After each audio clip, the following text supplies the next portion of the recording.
नमस्कार, जनता टीवी देख रहे हैं आप। मैं हूं आपके साथ अमन त्रिपाठी। बुलेटिन का आगाज करेंगे इस वक्त की बड़ी और अहम अपडेट के साथ। देहरादून से ये बड़ी और अहम जानकारी, इस वक्त की ये बड़ी खबर आपको बता रहे हैं। हरिद्वार दौरे पर जाएंगे सीएम पुष्कर सिंह धामी। कुंभ मेला की तैयारियों का निरीक्षण करेंगे सीएम। अधिकारियों संग करेंगे समीक्षा बैठक। वहीं प्रशासन की ओर से दौरे को लेकर कड़े सुरक्षा इंतजाम किए गए हैं। ये बड़ी और अहम जानकारी मुख्यमंत्री पुष्कर सिंह धामी के हरिद्वार दौरे को लेकर ये बड़ी अपडेट सामने है। और इस दौरान सीएम पुष्कर सिंह धामी कुंभ मेला की तैयारियों का निरीक्षण करेंगे। अधिकारियों संग इस दौरान समीक्षा बैठक भी की जाएगी। वहीं दौरे को लेकर प्रशासन की ओर से कड़े सुरक्षा इंतजाम किए गए हैं। ये बड़ी और अहम जानकारी हरिद्वार से इस वक्त की बड़ी अपडेट आपको बता रहे हैं। सीएम पुष्कर सिंह धामी कुंभ मेला की तैयारियों का निरीक्षण करेंगे। अधिकारियों संग समीक्षा बैठक भी करते नजर आएंगे। वहीं प्रशासन ने दौरे को लेकर कड़े सुरक्षा इंतजाम किए हैं। सीएम पुष्कर सिंह धामी के हरिद्वार दौरे को लेकर यह बड़ी और अहम अपडेट सामने है। कुंभ मेला की तैयारियों का निरीक्षण सीएम पुष्कर सिंह धामी की ओर से किया जाएगा। अधिकारियों संग समीक्षा बैठक करेंगे। वहीं दौरे को लेकर प्रशासन की ओर से कड़े सुरक्षा इंतजाम किए गए हैं। सीएम पुष्कर सिंह धामी के हरिद्वार दौरे को लेकर यह बड़ी और अहम अपडेट सामने। कुंभ मेला की तैयारियों का निरीक्षण करेंगे सीएम। वहीं अधिकारियों संग समीक्षा बैठक करेंगे। वहीं दौरे को लेकर प्रशासन की ओर से कड़े सुरक्षा इंतजाम किए गए हैं। सीएम पुष्कर सिंह धामी के हरिद्वार दौरे को लेकर यह बड़ी और अहम अपडेट सामने। कुंभ मेला की तैयारियों का सीएम पुष्कर सिंह धामी निरीक्षण करेंगे। अधिकारियों संग समीक्षा बैठक करेंगे। दौरे को लेकर प्रशासन की ओर से कड़े सुरक्षा इंतजाम किए गए हैं। हरिद्वार दौरे पर जाएंगे सीएम पुष्कर सिंह धामी। कुंभ मेला की तैयारियों का निरीक्षण करेंगे। वहीं अधिकारियों संग इस दौरान समीक्षा बैठक भी करते सीएम पुष्कर सिंह धामी नजर आएंगे। दौरे को लेकर प्रशासन की ओर से कड़े सुरक्षा इंतजाम किए गए हैं।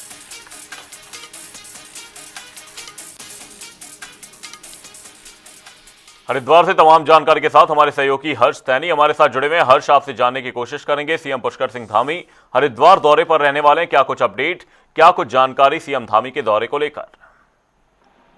जी बिल्कुल अमन, मैं आपको बता दूं, उत्तराखंड के मुख्यमंत्री पुष्कर सिंह धामी आज अपने एक दिवसीय हरिद्वार के दौरे पर रहने वाले हैं। मुख्यमंत्री पुष्कर सिंह धामी 1:30 बजे गुरुकुल जो कांगड़ी जो हेलीपैड है हरिद्वार का, वहां पर उनका हेलीकॉप्टर लैंड करने वाला है। उसके बाद तकरीबन 1:35 के आसपास मुख्यमंत्री पुष्कर सिंह धामी स्थलीय निरीक्षण के लिए निकलेंगे। और स्थलीय निरीक्षण जहां पर जो विकास के जो कार्य हैं, जो निर्माण कार्य हैं, 2027 और कुंभ की जो तैयारियां हैं, वो यहाँ पर लगातार हरिद्वार में देखी जा रही हैं। उसी के स्थलीय निरीक्षण के लिए मुख्यमंत्री पुष्कर सिंह धामी आज अपने एक दिवसीय दौरे पर हरिद्वार आ रहे हैं। उसके बाद मुख्यमंत्री पुष्कर सिंह धामी हरिद्वार का जो स्टेट जो गेस्ट हाउस है, जो राज्य अतिथि गृह है, वहां पर मुख्यमंत्री पहुंचेंगे। और मुख्यमंत्री पुष्कर सिंह धामी जो हरिद्वार के जो जिम्मेदार जो अधिकारी हैं, जो पुलिस प्रशासन के लोग हैं, उनके साथ यहाँ पर एक बैठक करेंगे। जिसके बाद मुख्यमंत्री पूरा जो फीडबैक है, कुंभ की जो तैयारियां हैं, उसका जो फीडबैक है वो लेंगे सीएम धामी। और साथ ही जो दिशा निर्देश है, जो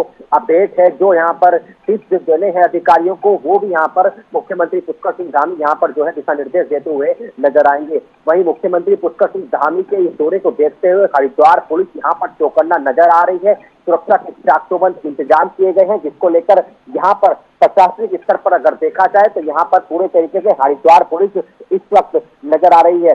चप्पे चप्पे पर पुलिस की मौजूदगी। और हरिद्वार में जिस तरीके से आज मुख्यमंत्री का कार्यक्रम होना है, तो भारतीय जनता पार्टी के जो जिलाध्यक्ष हैं आशुतोष शर्मा, साथ ही जो स्थानीय विधायक है और भारतीय जनता पार्टी हरिद्वार के जो संगठन के जो नेता हैं, जो कार्यकर्ता हैं, वो भी हेलीपैड पर मुख्यमंत्री का स्वागत करने के लिए पहुंचेंगे। जिसके बाद मुख्यमंत्री लगातार इस पूरे कार्यक्रम में अपना जो दिशा निर्देश है, जो साथ ही जो स्थलीय निरीक्षण है, उसमें मुख्यमंत्री पुष्कर सिंह धामी उस कार्यक्रम में यहाँ पर शामिल होते हुए आज हमें नजर आएंगे। जी, कुंभ मेला की तैयारियों का निरीक्षण सीएम पुष्कर सिंह धामी की ओर से किया जाएगा। बहुत बहुत धन्यवाद हर्ष, तमाम जानकारी के लिए।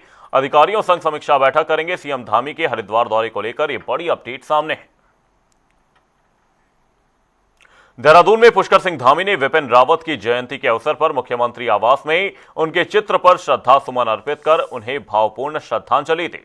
इस दौरान मुख्यमंत्री ने जनरल विपिन रावत के अदम्य साहस, कर्तव्यनिष्ठा और राष्ट्रभक्ति को याद करते हुए कहा कि उन्होंने मां भारती की सेवा में अपना संपूर्ण जीवन समर्पित कर दिया। मुख्यमंत्री ने कहा कि देश की सुरक्षा और सेना के आधुनिकीकरण में जनरल विपिन रावत का योगदान हमेशा याद रखा जाएगा।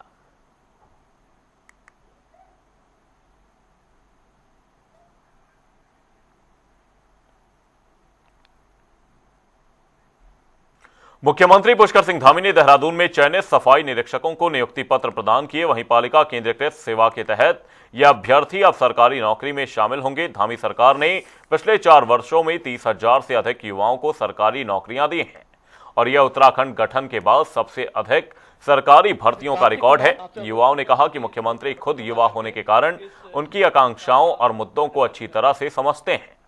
सरकार ने बड़े स्तर पर आगामी भर्तियों और रिक्त पदों को भरने की तैयारी भी तेज कर दी है। 62 करोड़ की लागत पे अगले 1.5 साल में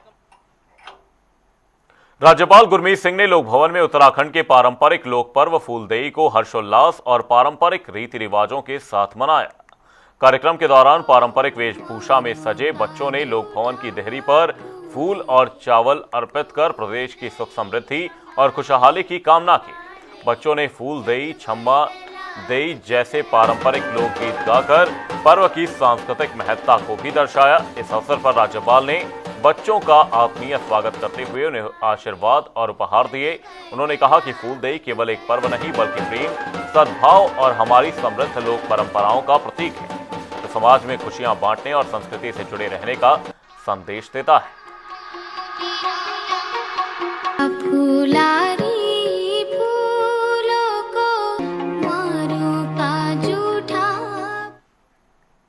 देहरादून में बजट सत्र के दौरान विपक्ष ने सरकार की कार्यप्रणाली पर सवाल उठाए हैं। यशपाल आर्य के साथ प्रीतम सिंह, काजी निजामुद्दीन, विक्रम सिंह नेगी और लखपत बुटोला ने संयुक्त प्रेस वार्ता कर सरकार पर संसदीय परंपराओं की अनदेखी का आरोप लगाया है।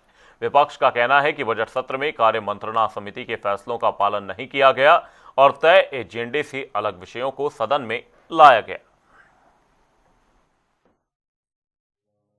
राज्य सरकार का ये अनंतिम बजट सत्र था और जब सरकार ने बजट प्रस्तुत किया तो हमें बड़ी अपेक्षाएं थी कि सरकार इस बजट के माध्यम से उत्तराखंड राज्य को नई दिशा देने का काम करेगी। लेकिन आज मैं कह सकता हूं, जब हमने बजट का अध्ययन किया तो इस बजट में सत्ता पक्ष के लोगों ने उत्तराखंड के लोगों को छलने का काम किया है। जब हम बजट को गौर से देखते हैं तब हमको अपेक्षा थी कि इस बजट में निश्चित रूप से नौजवान साथियों के लिए कोई ना कोई रोजगार की व्यवस्था होगी, लेकिन वो रोजगार की व्यवस्था कहीं पर दिखाई नहीं दी। इसके साथ साथ हम समझते थे कि किसानों के लिए राज्य सरकार कुछ देने का काम करेगी, तो एकमात्र उपलब्धि है कि 2,000 रुपया हम किसान को देते हैं। लेकिन सरकार ये नहीं देखती है कि आपने बिजली की कीमतें बढ़ा दी है, आपने डीजल की कीमतें बढ़ा दी है, जो रासायन खाद किसान को मिलती है उपलब्ध नहीं हो रही है, उसको बढ़ाने का काम आपने किया है। तो ये ऐसी सरकार है, एक हाथ से देती है, दोनों हाथों से लूटने का काम करती है। प्रदेश में संगठन को बूथ स्तर तक मजबूत करने के लिए भारतीय जनता पार्टी ने सदस्यता और विस्तार अभियान तेज कर दिया है। इसको लेकर महेंद्र भट्ट ने कहा कि पार्टी का लक्ष्य हर पोलिंग बूथ पर ज्यादा से ज्यादा लोगों को जोड़कर जमीनी स्तर पर संगठन को मजबूत करना है।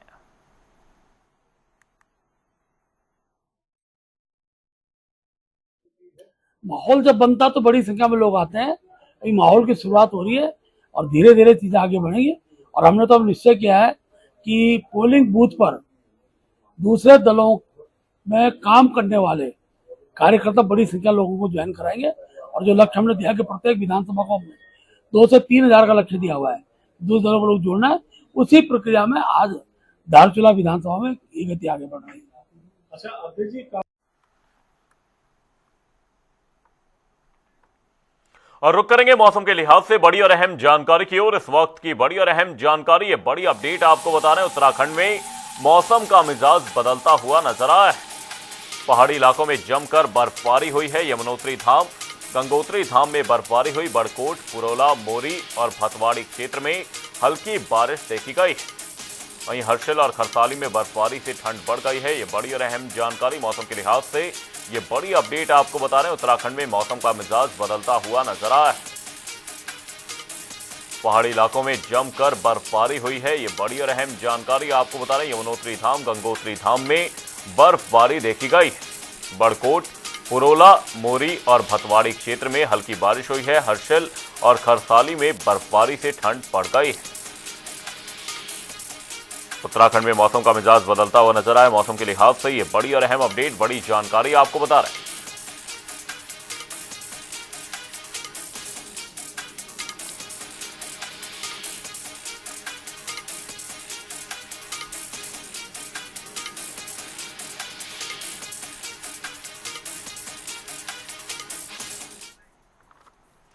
टिहरी में मुख्यमंत्री पुष्कर सिंह धामी संबोधन कर रहे हैं। क्या कुछ कह रहे हैं आपको सुनवाते हैं। सतपाल महाराज जी, उत्तराखंड सरकार के वन मंत्री एवं अन्य विभागों के मंत्री आदरणीय सुबोध उनियाल जी, परमार्थ निकेतन के परमाध्यक्ष पूज्य स्वामी चिदानंद जी महाराज, अखिल भारतीय अखाड़ा परिषद के अध्यक्ष महंत रविंद्रपुरी जी महाराज, स्वामी सुनील भगत जी, पद्मश्री भारत भूषण जी, योगिनी उषा माता जी, योगाचार्य जितानंद जी, साध्वी भगवती जी,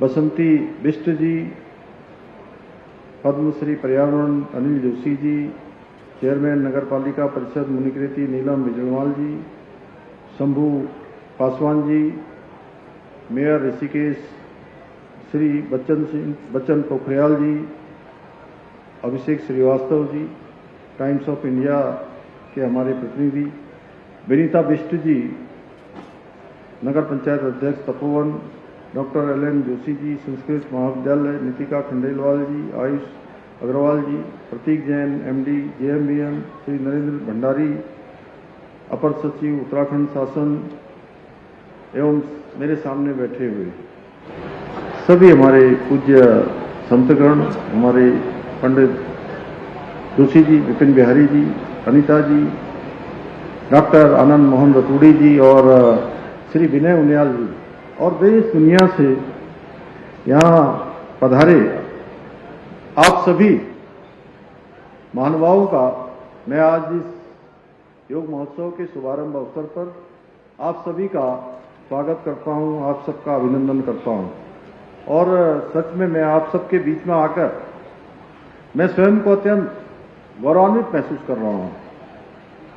जहां आज अनेक हमारे कलाकारों ने, अनेक उनके दलों ने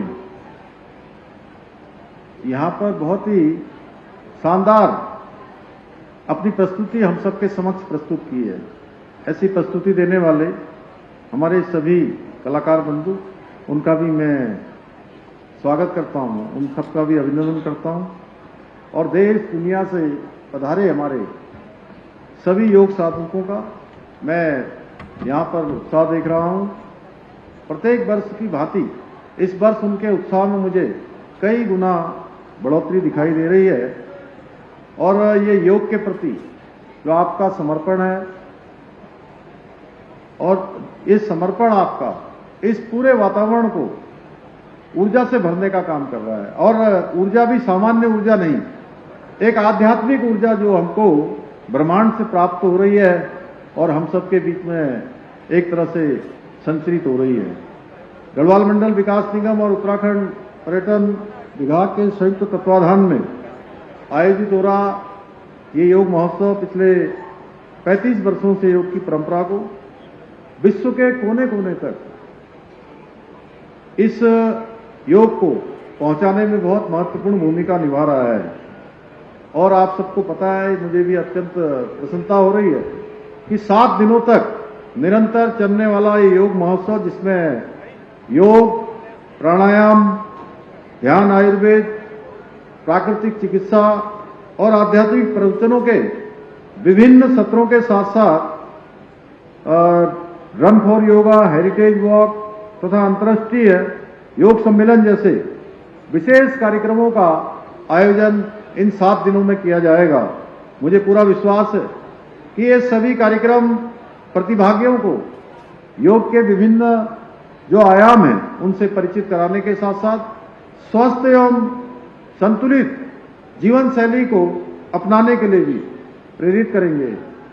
भाइयों बहनों, योग भारत की प्राचीन और महान आध्यात्मिक परंपरा की अमूल्य धरोहर है।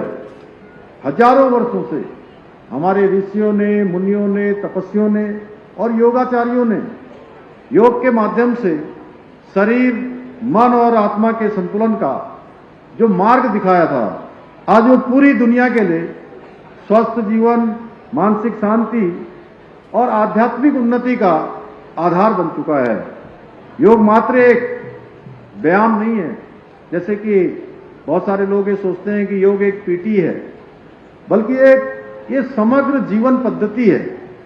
आज जब संपूर्ण विश्व तनाव से गुजर रहा है, अवसाद से गुजर रहा है और भौतिक दौड़ भाग से जूझ रहा है, ऐसे में योग के माध्यम से हम अपने शरीर को, अपने मन को तनाव से योग के माध्यम से पूरी तरह से संतुलित कर सकते हैं, पूरी तरह से मुक्त कर सकते हैं।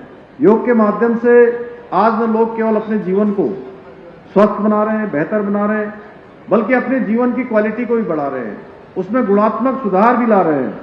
इसलिए योग को हमें केवल एक अभ्यास तक सीमित नहीं रखना चाहिए, बल्कि अपनी इसे जीवन शैली का प्रमुख हिस्सा बनाना चाहिए। भाइयों बहनों, योग का शाब्दिक अर्थ है कि जोड़ना, और योग की सबसे बड़ी विशेषता है यही है कि जाति, भाषा, धर्म और भूगोल की सभी सीमाओं को पार करते हुए मानवता को एक सूत्र में पिरोने का काम योग की इस विधा ने किया है। आज योग केवल भारतवर्ष में ही नहीं, बल्कि एक आज वैश्विक आंदोलन बन चुका है, जो पूरी दुनिया को शांति, संतुलन और सकारात्मक ऊर्जा की दिशा में बढ़ा चुका है। मसूरी में गूंज संस्था ने मातृशक्ति सम्मान समारोह आयोजित कर महिलाओं और संस्थाओं को सम्मानित किया। मुख्य अतिथि हरक सिंह रावत ने सरकार पर भ्रष्टाचार, बजट और विकास कार्यों में कमी को लेकर सवाल उठाए। उन्होंने मसूरी विधानसभा से चुनाव लड़ने की तैयारियों और वर्ष 2027 में कांग्रेस की बहुमत से सरकार बनने का दावा किया। मंसूरी में महिलाओं को सम्मान करना ये मेरे लिए फक्र का विषय है, मेरे लिए गौरव का विषय है, क्योंकि यहाँ की 2 महिलाओं ने उत्तराखंड राज्य की नींव डाली है। अगर आज ये राज्य मिला है तो हंसा धनाई बेलवंती चौहान के बलिदान के बलबूते पे राज्य हमको मिला है।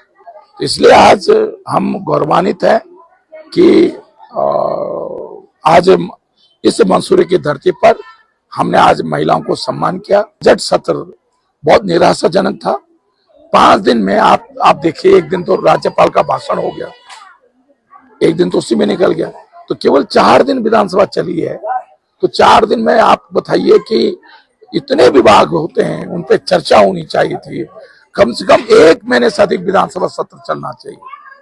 यूपी में कम से कम 2 महीने विधानसभा सत्र चलता था, क्योंकि बीच में कुछ छुट्टियां भी होती थी।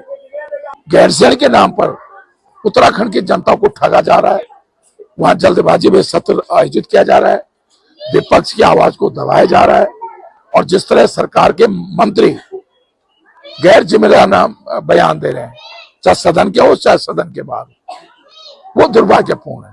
जैसे विधानसभा को कह दिया कि ये तो हम इसको शादी के लिए, अब एक संवैधानिक भवन है, उस भवन को आप इस तरह के बोलना भी मैं सोचता हूं पाप है।